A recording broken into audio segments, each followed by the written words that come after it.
দেখুন প্রিয় HSC 2025 batch, তোমাদের 26 তারিখ থেকে পরীক্ষা। আজকে হচ্ছে 25 তারিখ। সো আজকে আমরা তোমাদের সোনার তরী যে কবিতাটা আছে সেখান থেকে গুরুত্বপূর্ণ 30টি এমসিকিউ সমাধান করার চেষ্টা করব। সো তোমরা যারাই আছো এই ভিডিওটা শেষ পর্যন্ত দেখবে এবং এই 30টা প্রশ্ন একটু ভালো করে মনোযোগ সহকারে দেখবে যাতে করে পরীক্ষা আসলে করতে পারো। সো আমাদের 1 নম্বর প্রশ্ন, সেটা হচ্ছে কি কাটতে কাটতে বর্ষা এলো?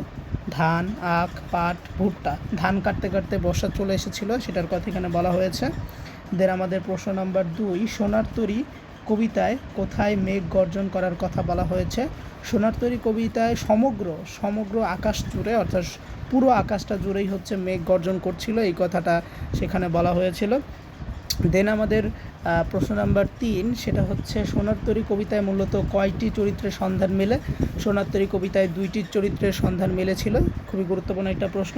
দেন আমাদের 4 নম্বর প্রশ্ন, সেটা হচ্ছে ভরসা শব্দটির অর্থ কী? ভরসা শব্দের অর্থ হচ্ছে, তোমরা সবাই একটু কমেন্টে জানিয়ে দিবে, যারা জানো না তারা তাড়াতাড়ি জানিয়ে দিতে পারো। ভরসা মানে হচ্ছে আশা। দেন আমাদের 5 নম্বর প্রশ্ন, কুল শব্দের অর্থ কোনটি? কুল শব্দের অর্থ হচ্ছে কিনারা।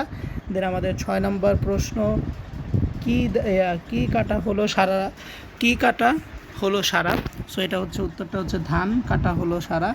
দেন আমাদের 7 নম্বর প্রশ্ন, সোনার তরী কবিতায় মূলত সোনার তরী কবিতায় কুলে একা কে বসে আছে?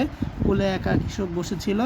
দেন আমাদের প্রশ্ন নাম্বার 8, সেটা হচ্ছে থরে বিথরে শব্দটির অর্থ কী? থরে বিথরে শব্দটির অর্থ হচ্ছে, সো তোমরা একটু কমেন্টে জানিয়ে দিবা যে কোনটা হবে, ব্যচ্ছেদ নাকি সুবিন্যস্ত নাকি হচ্ছে তোমার এলোমেলো নাকি বিচ্ছন্ন, কোনটা হবে একটু কমেন্টে উত্তরটা জানিয়ে দিবা। উত্তরটা হচ্ছে অবশ্যই সুবিন্যস্তভাবে। সোনার ধান নিয়ে তরী কোথায় চলে যায়? সোনার ধান নিয়ে তরী অজানা একটা দেশের মধ্যে চলে যায়, সেটা হচ্ছে এখানে বলা হয়েছে। দেন খুর দ্বারা বলতে কি বোঝানো হয়েছে? 10 নম্বর প্রশ্ন, যে খুর দ্বারা এটার অর্থ আসলে কি বোঝানো হয়েছে? এটার দ্বারা বোঝানো হয়েছে যে খড়ের মতো ধারালো প্রবাহ বা স্রোতকে বোঝানো হয়েছে।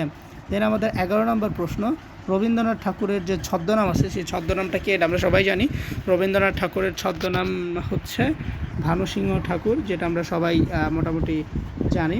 দেন আমাদের 12 নম্বর প্রশ্ন, সেটা হচ্ছে তরুণ ছায়ামসি বলতে কি বোঝানো হয়েছে? তরুণ ছায়ামসি বলতে কি বোঝানো হয়েছে কমেন্টে জানিয়ে দাও তাড়াতাড়ি তোমরা যারা জানো। গাছপালার ছায়ার কালচে রং বোঝানো হয়েছে। সোনার তরী কবিতায় শূন্য নদীর তীরে কে একা বসে থাকলো? কৃষক একা বসেছিল। দেন আমাদের 14 নম্বর প্রশ্ন, কোন পঙ্ক্তিতে মাঝির অপরিচয়ের এবং নির্বিকারত্ব ও নিরাশক্তি ফুটে উঠেছে? ভরা পালে চলে যায়, কোন দিকে নাহি চায়, দেখে যেন মনে হয় চিনি। উত্তরটা হচ্ছে কোনো দিকে নাহি চায়। সোনার তরীতে কেন কৃষকের ঠাঁই হলো না? সোনার তরীতে কৃষকের ঠাঁই না হওয়ার কারণ হচ্ছে যে কৃষকের সোনার ধানে তরীটি ভরে গিয়েছিল, এই জন্য ঠাঁই হয়নি।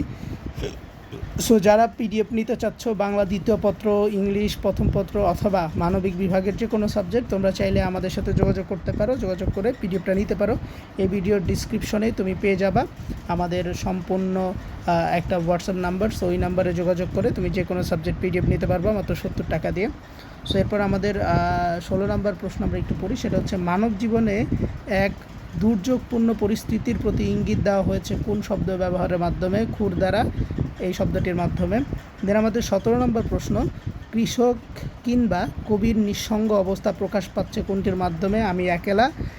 মাঝি মূল তেরে তরী ভিড়ল কেন? ফসলের জন্য। 19 নম্বর প্রশ্ন, কৃষক সোনার ফসল মহাকালের উদ্দেশ্যে পাঠাতে চায়, কেন পাঠাতে চায়? কারণটা কি? কারণটা হচ্ছে কর্মের মধ্যে বেঁচে থাকার জন্য। নির্বিকার মাঝিকে দৃষ্টি আকর্ষণের জন্য কৃষক চেষ্টা করেছেন তার সোনার ফসল তুলে নেওয়ার জন্য। দেন আমাদের 21 নম্বর প্রশ্ন, সেটা হচ্ছে ভাড়া শব্দটি কী অর্থে ব্যবহার করা হয়েছে? রাশি অর্থে ব্যবহার করা হয়েছে। দেন আমাদের 22 নম্বর প্রশ্ন, সেটা হচ্ছে আমরা সবাই দেখতে পাচ্ছি 22 নম্বর প্রশ্নটি, সেটা হচ্ছে কোন সময়ে ক্ষেত সমেত নদীর তীর নদীর গ্রাসে হারিয়ে যায়?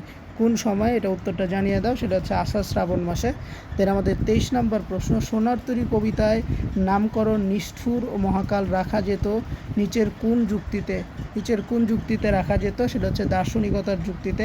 দেন আমাদের 24 নম্বর প্রশ্ন, ফকির লালন শাহ অনেক পূর্বে মৃত্যুবরণ করেছেন, কিন্তু তার গানগুলো যুগ যুগ ধরেও আজও মানুষের কণ্ঠে ধ্বনিত হয়ে চলেছে। এই বিষয়টি তোমার কথিত কোন কবিতাকে সমর্থন করে? সোনার তরী কবিতাকে সমর্থন করে। 25 নাম্বার, দৃষ্টি শব্দটি ব্যাকরণের কোন নিয়মে সম্পন্ন হয়েছে? প্রকৃত প্রত্যয় নিয়মে। 26 নাম্বার প্রশ্ন, মানুষের জীবন কেমন? মানুষের জীবন হচ্ছে ক্ষণস্থায়ী।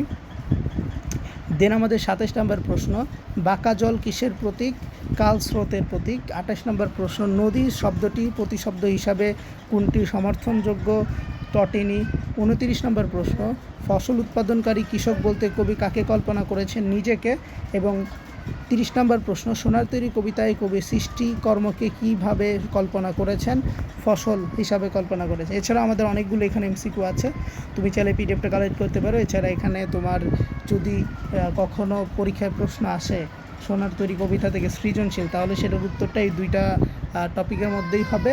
সো এইভাবে আমাদের প্রত্যেকটা সৃজনশীলের উত্তরও দেওয়া আছে। সো তুমি চাইলে সিটটি নিতে পারো মাত্র 70 টাকা। এছাড়া যে কোনো সাবজেক্টই আছে। সো ভালো থাকো, সুস্থ থাকো, দেখা হবে পরবর্তী ভিডিওতে।